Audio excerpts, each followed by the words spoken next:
Good morning, everyone. Thank you all for being here today. I am joined by Chief Bryant, our Atlanta Police Chief, Chief Smith, Chief over Atlanta Fire Rescue Department, and many others. As you can see, also Justin Johnson, our Deputy COO, Dave Wilkerson from the Atlanta Police Foundation. Last night, the Atlanta City Council took a very important vote. That vote was regarding taking the next step in creating our public safety training facility. I thank those members of council who were courageous in placing this vote and continuing to put public safety and the morale, pension of the men and women who serve us each and every day, putting this forward. There have been many questions as to why we are moving forward with this facility. And what I've said repeatedly over the last year is that holding the men and women who serve us in a public safety capacity accountable is not mutually exclusive from supporting them.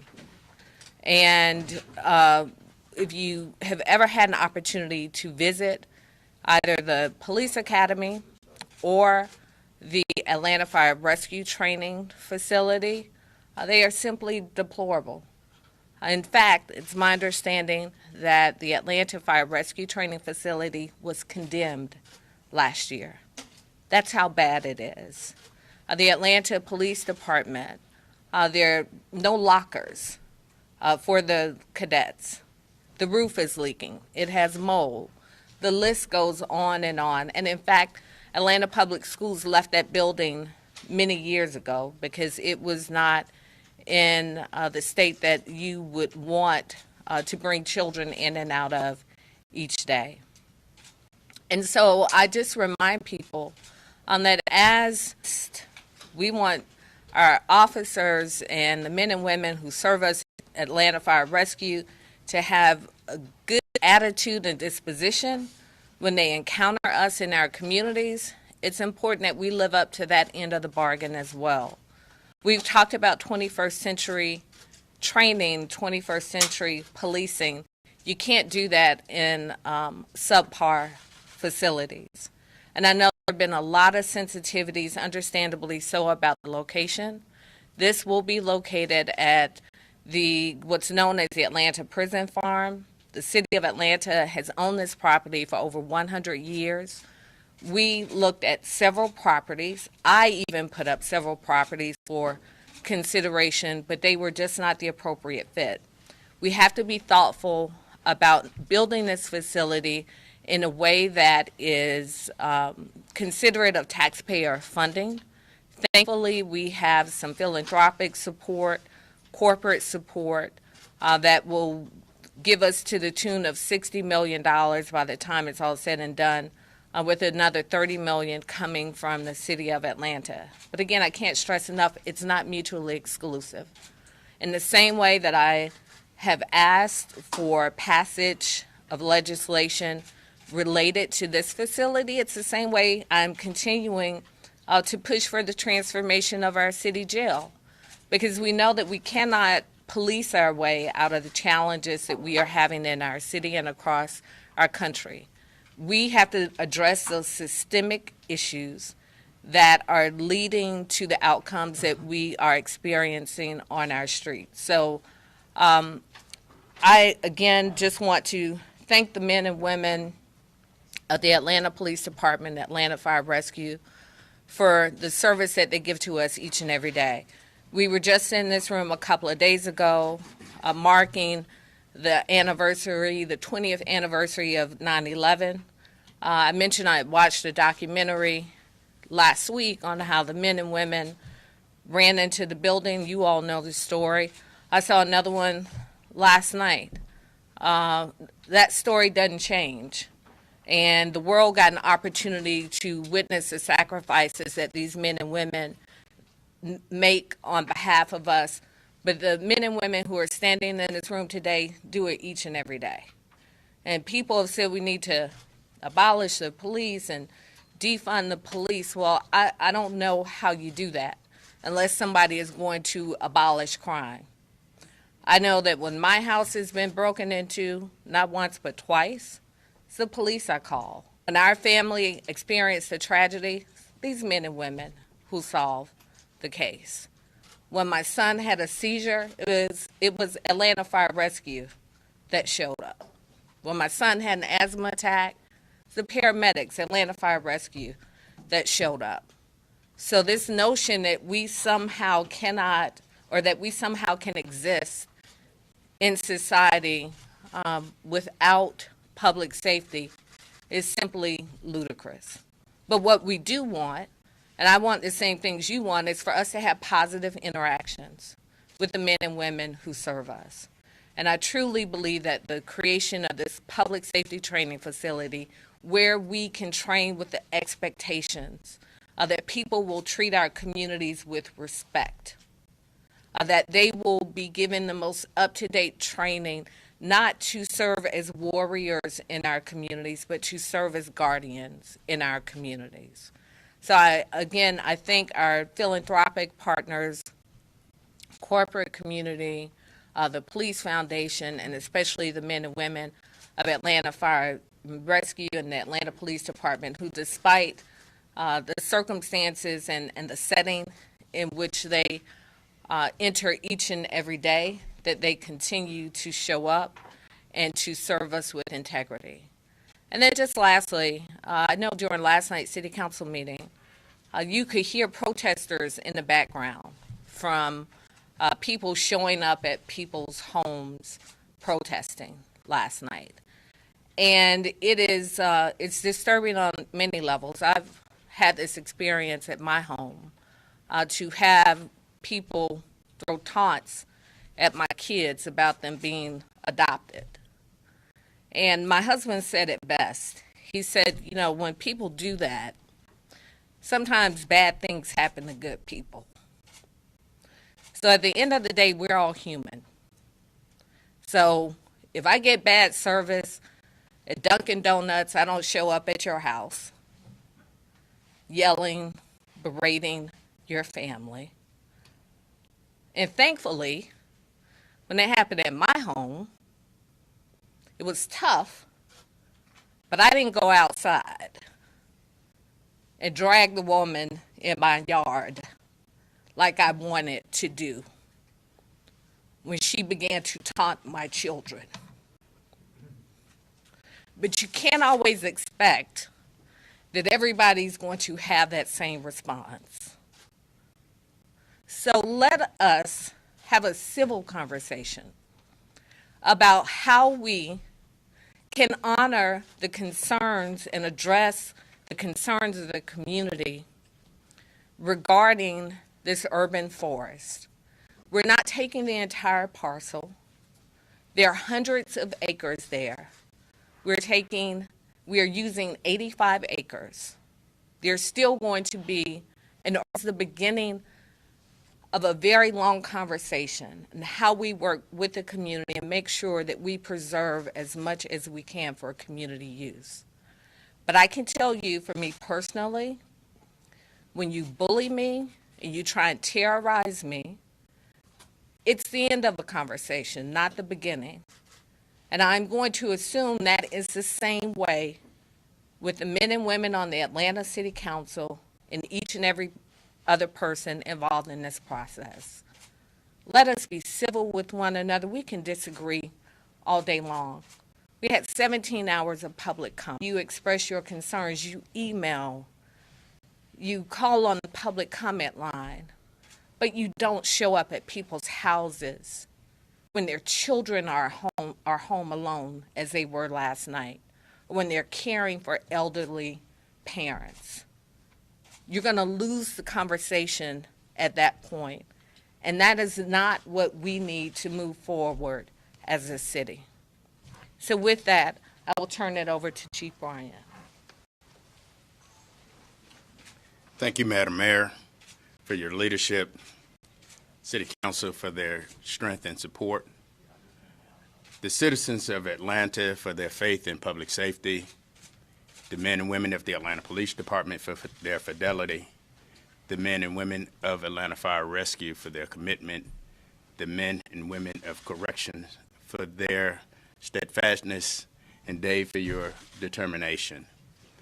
We are here today to really champion and acknowledge the votes from last night for our Atlanta Police and our Atlanta Fire Rescue, now moving into a public safety training facility that will be representative of the men and women that come and work for this city every single day.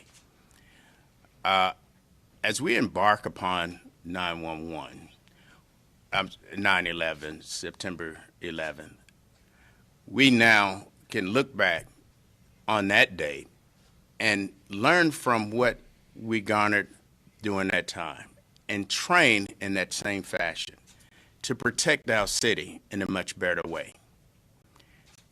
We have called ourselves the Atlanta Finest, both at the Atlanta Fire Rescue and Atlanta Police Department, but for years, and I mean years, decades, have trained in substandard conditions.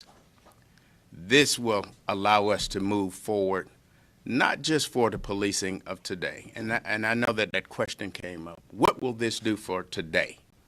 It will change the morale of the men and women of public safety. It gives us encouragement that not just this administration, not just this council, but the citizens of Atlanta really take public safety seriously. That we are now not just addressing something of today, but this academy will address the city of Atlanta for years to come. And so I think that I know that the vote last night has really transformed public safety in our city, that we can now look upon public safety in Atlanta as a place of change, not just for the city, but for the region. It wasn't easy, and I understand that, but no growth is easy.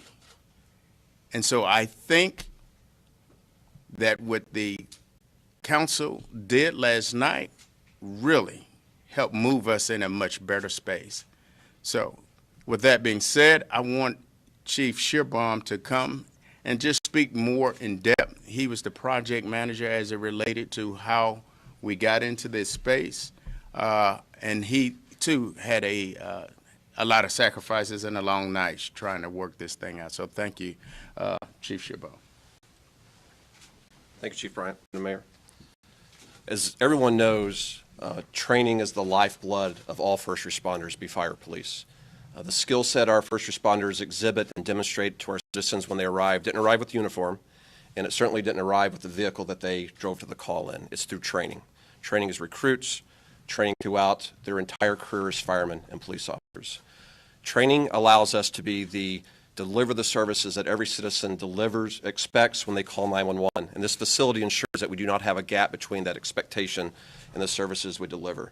This training academy will ensure that we no longer have to depend on neighboring jurisdictions to allow us to use their driving course, to allow us to use their training village, to allow us to use their drill tower. We will have a constant calendar of training for every community in our city. The first time we arrive to assist someone in a mental health crisis isn't a living room or a street. It is many hours of training. The first time that we stop an active shooter in our city isn't in a high-rise in Midtown. It is in training. We want to ensure that our men and women have that capability, that every citizen in the city can be proud of, is encouraging, and was taken notice of last night by our first responders. This is a historic investment in public safety that will pay dividends in every community that we have, by giving our men and women the tools to be able to respond to your 911 call effectively and in a manner that brings pride to the city, that reduces the use of force occurrences, that saves lives, and makes us the city that we are proud to be. So thank you to everyone that has invested in our training, giving our men and women the tools that we need to safely serve our communities. Thank you. Good morning. I stand before you today as the Fire Chief of the City of Atlanta, representing the men and women of the Atlanta Fire Rescue Department, and I will tell you, after the multiple phone calls, texts, well into the evening and early into this morning, they are very excited about this strategic initiative moving forward to build this public safety training center. I start by thanking our mayor and her staff for their relentless support of this public safety project, our partners with the Atlanta Police Department, as well as corrections, and those philanthropic partners. I stand here as a product of the training center that was called temporary over 29 years ago, and we have constantly reminded our members that this space is temporary. And as the mayor has mentioned, that space has now been condemned, as well as our training tower has been condemned. And we struggle daily with trying to determine how we're going to keep the men and women of the department prepared to respond to the needs of the city, as well as training those new members that we bring into the department. We go to straight extremes, to some extent, taking our members to Douglasville, Georgia, to train at the towers of our partners, just so that we can be prepared. So I stand here today saying to you that although it may not be an immediate impact, you have invested into the future of the public safety of the city of Atlanta. And as a citizen of the city of Atlanta, I am elated to know that we are moving forward to truly become the best in industry, the best in practice service department in the southeastern United States. And I say thank you again for your support, and we look forward to moving forward with this project. Thank you. Good morning, everyone. I'm Dave Wilkinson, President and CEO of the Atlanta Police Foundation. What a great day in the city of Atlanta. You know, as we announced, the mayor announces the building of this public safety training center. I believe it's the most important security measure that this city could introduce in our generation. And as the chief said, it will have lasting effects to make our city safe for the next 50 years. And we could not be more proud of this. The mission of the Atlanta Police Foundation is very simply stated, and that is to create a safe city. We are the biggest fans of the police and other public safety. We also can be their biggest critics, just like you would be your kids. You want to make sure they do everything right. And the chief, this mayor, they do everything they can to make sure this police department is the best police department in this country, and we're proud to be part of that. I'd like to real quickly double down on what the mayor said about this training center and the fact that we're building this training center as a tribute to the community. This tribute to 21st century police reform, 21st century policing. And what I mean by that is your average police training center in this country and public safety training center would be fenced off in its entirety and the public would not have access. This training center is going to be built just the opposite of that. Well, the tactical areas certainly will be sequestered from the public, but the actual training center, the main building, the Leadership Institute, the classroom buildings, all of that will be completely open to the public.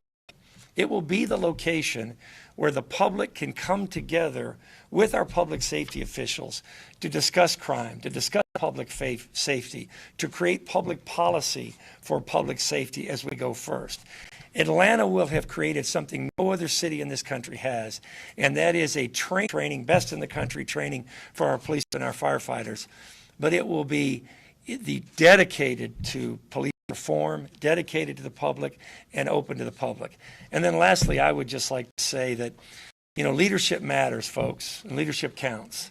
And I'd like to thank the mayor, the chiefs are in this room, this able command. There has been so many people that have spent 18 to 20 hours a day invested in this process. And I'd be remiss if I didn't also mention all the architects, the land planners, the engineers, the consultants that have all done this, by the way, over the last several years, helped to put this design together. And they've all done this, by the way, pro bono. We haven't paid anybody a nickel yet. So at the end of the day, I want to thank them for that, thank everyone for their leadership, and appreciate. Are there? I've got one for the chief. You haven't talked that much about recruitment, and I know APD. I'm glad you asked. You know the rest of the question. Yes, I'm glad you asked. One of the things that the mayor directed, not just the Atlanta Police, but her administration, is to make sure that we improve what we were doing around background and recruitment. So a lot of energy and revamping of what we were doing around background and recruitment has taken place. We monitor this regularly.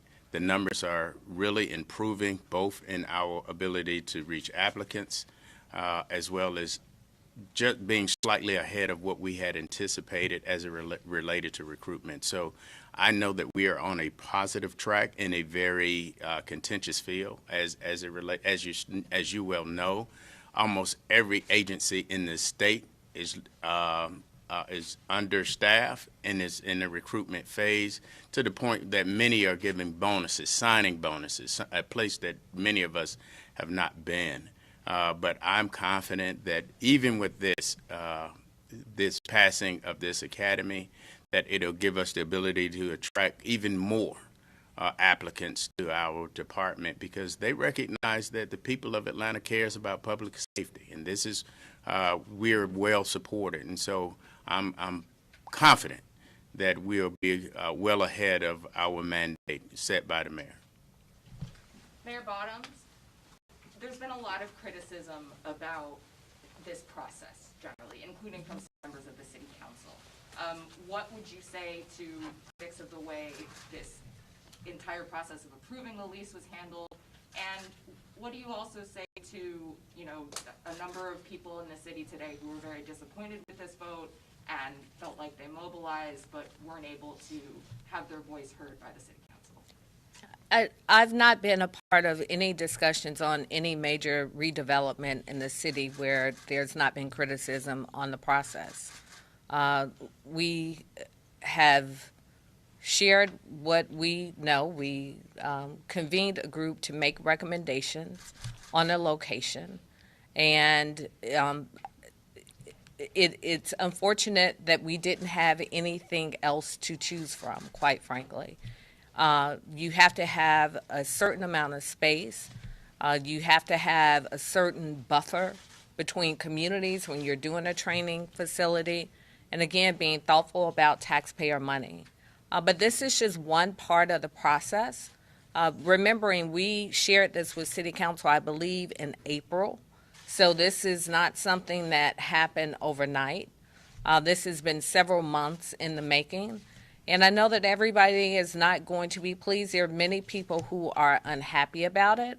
But based on my experience with leading the redevelopment over at Turner Field, the best way to counter that is to be true to your word and let your yes be your yes and your no be your no in terms of further discussions with the community on what this means. I know several years ago this location was envisioned in another way. But as we have had to readjust, we will make sure that the community is involved in those discussions. We'll have all of the appropriate people at the table, our environmentalists and people who have expressed concerns about the community. Those discussions will not end. We will just, it's not ever a pretty process. It wasn't a pretty process when we built the Mercedes-Benz Stadium. It wasn't a pretty process when we redeveloped Turner Field. I don't expect this to be any different, but I do know that the outcomes of both of those redevelopments have been satisfying to the community, and that is what our goal will continue to be. This is for the mayor or the chief. Those organizations calling to defund the police, many of them have said that it doesn't mean necessarily eliminating the police, but it means removing certain resources like so that they're not first responders when it comes to homelessness or first responders when it comes to people having mental health issues. In other words, reallocating those specific resources of the police, and what's your stance on that?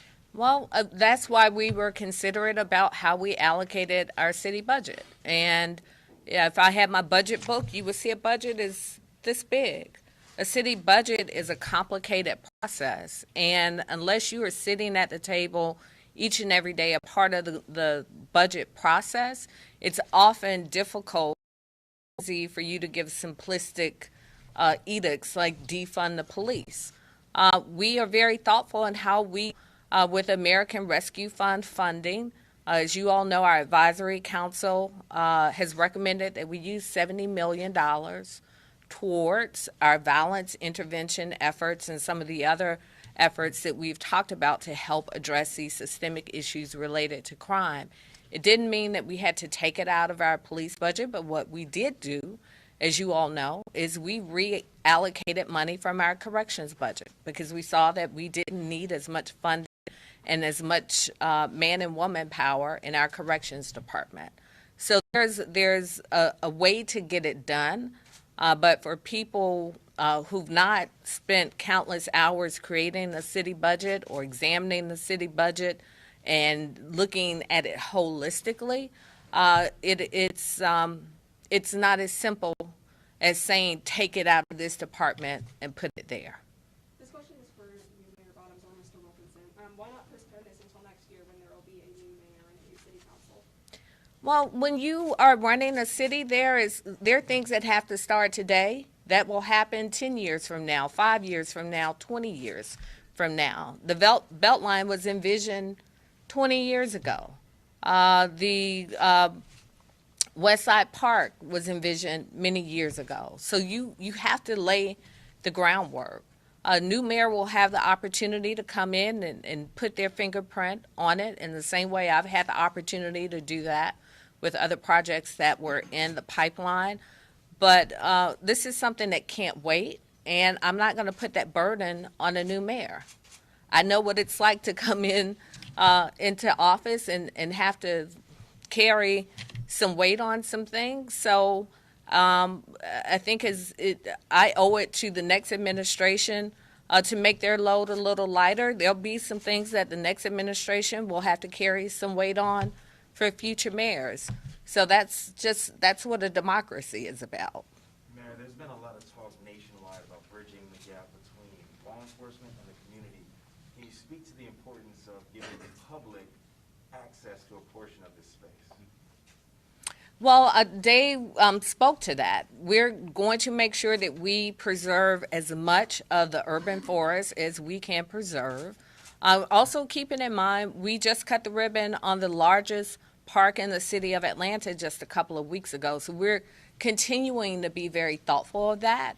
But again, in the space that's hundreds of acres, we are carving out a portion of that, and we're going to make sure that in whatever we do there, that the public still has access to those hundreds of acres while we use a portion of the property that we've owned for over 100 years. Mayor, you talked about how this has become a public-private venture with a lot of support to make it happen and a lot of money behind it. Will you talk about why it was so important to bring in those private entities? Yeah, we can't do it alone. We talk about this theme of One Atlanta, but public safety impacts us all. And as Chief Smith mentioned to the Atlanta Police, and in the same way that they've come in and done things big and small for us, whether it be helping us do searches for leaders in the city or whether it be helping to buy the King papers and build the National Center for Civil and Human Rights, it's not unusual in Atlanta. We call it that's what Ambassador Young used to call it, the Atlanta way, where we come together and we are able to get things done. And something of this magnitude, when you're talking about $90 million, it would be nearly impossible for the city to do it alone.